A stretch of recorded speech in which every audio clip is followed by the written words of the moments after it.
Hello there. We're going to be looking at the Invader ATV kit from Games Workshop today. I'm just going to have a little go through it, build it, and see what we think.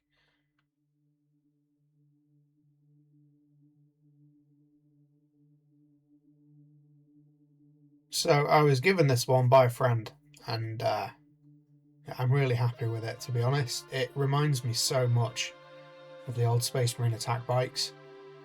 We used to have them in a squad with the normal bikes, and it's doing something in my brain. It comes with two choices. So you have either a little assault cannon thing that goes on the top, or you can put a multi-melter thing on the top as well. I went for the assault cannon. Don't actually know what it's called, but I figured it'd be longer range, and I have enough melter in the army. I've already got some eradicators. Is it eradicators? Yeah, whatever they are with the melter guns. And I think I've also magnetised my Gladius, so I decided to go for something a bit more long range. I say Gladius, but it's not a Gladius, it's a Gladiator. The Gladius is a detachment, isn't it? I'm old.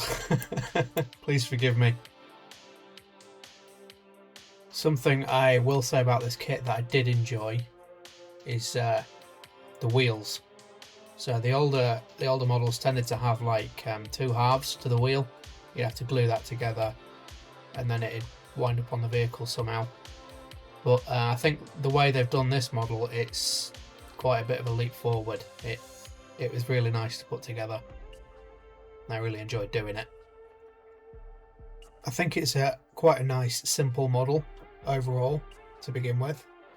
If this were your first model, your first exposure to building a Space Marine kit especially, I think you'd do quite well with it. I think it'd be pretty easy to put together.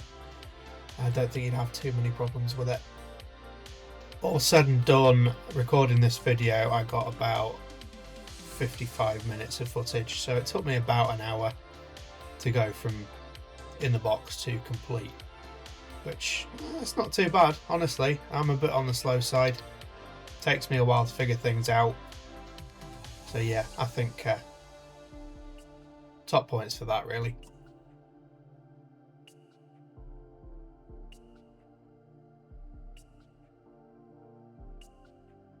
The most difficult part of the model, the bit that I had the most trouble with, was getting the top carapace section to actually sit correctly. I got there in the end, but yeah, it did give me a little bit of trouble.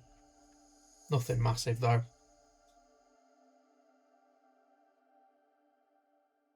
I must admit, especially being an Orcs Speed Freaks player, I tend to have quite a soft spot for these light vehicles.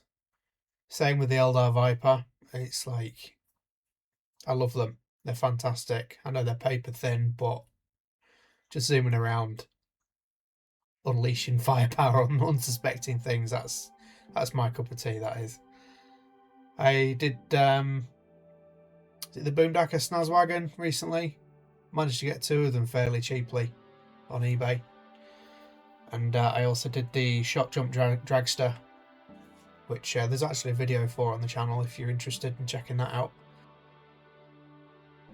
I will be doing a paint along / guide for the other Boomdacker Snazwagon that I've got.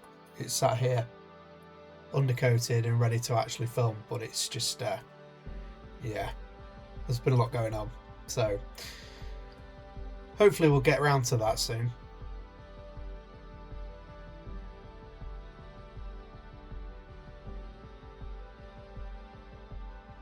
Now we've got the chassis on and all together, you can kind of get a feel for what the model's like and what it's going to be like when it's finished. It really doesn't take long to come together at all.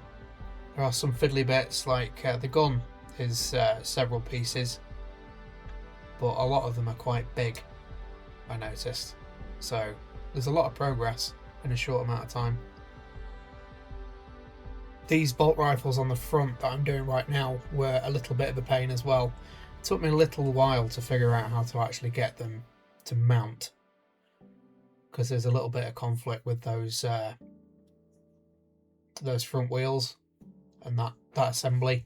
I had to put them in vertically, stick the stalk in the hole, and then kind of put them down again, if that makes sense, just to get them to slot nicely.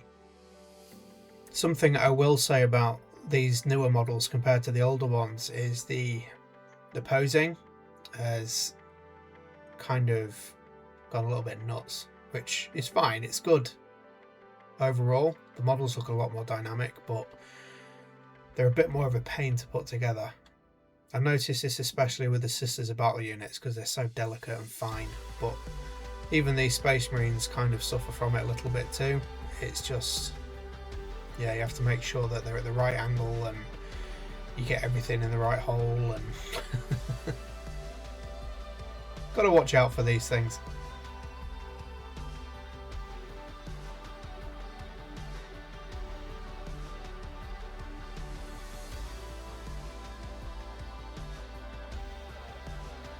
The steering column there and the arms going on were really, really nice. That was a massive plus. Some of these bike models and buggy models, they can be quite annoying to pose.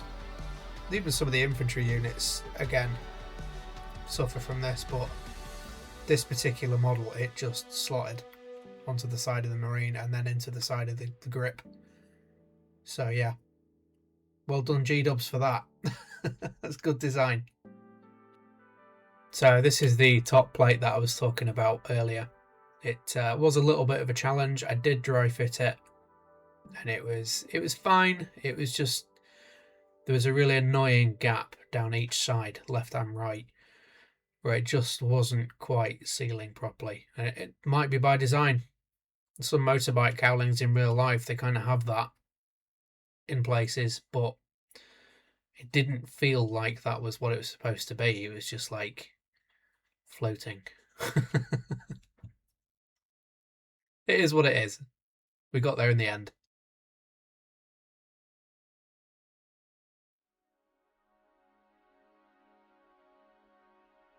That little shield on the front really does make it feel like it's coming together. It's finished. I'm going to put the bloke on the back now. He's going to be happy, firing away with his little assault cannon.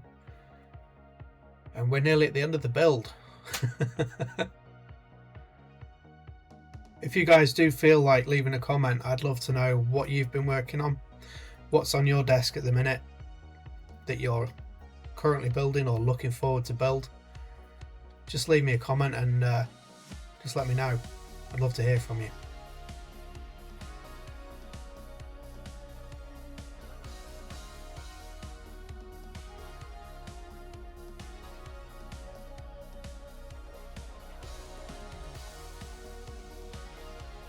Again, same really as with the steering column. These, once you've got the turret on, these arms really do just slot on nicely. I can't overstate how easy it is to put this model together, especially with that nice pose in.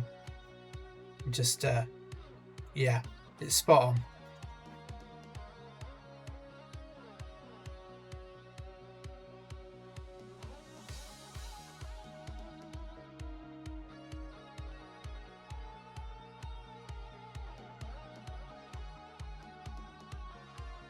On the flip side though, I will say that everything on this model is quite static. The wheels don't turn, the turret doesn't turn, it doesn't pivot in any way. It is pretty much what you see is what you get, and it's a fixed model, which that could be a plus as well, honestly.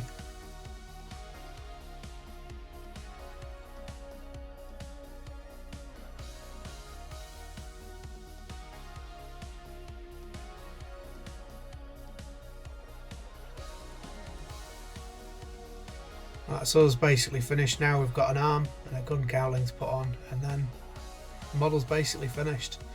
So thank you very much if you're still with me, and I've really enjoyed doing this. Thank you for coming along, thank you for hanging out, and I hope you have a great day. So let me know what you thought of the video in the comments, and I'll catch you in the next one.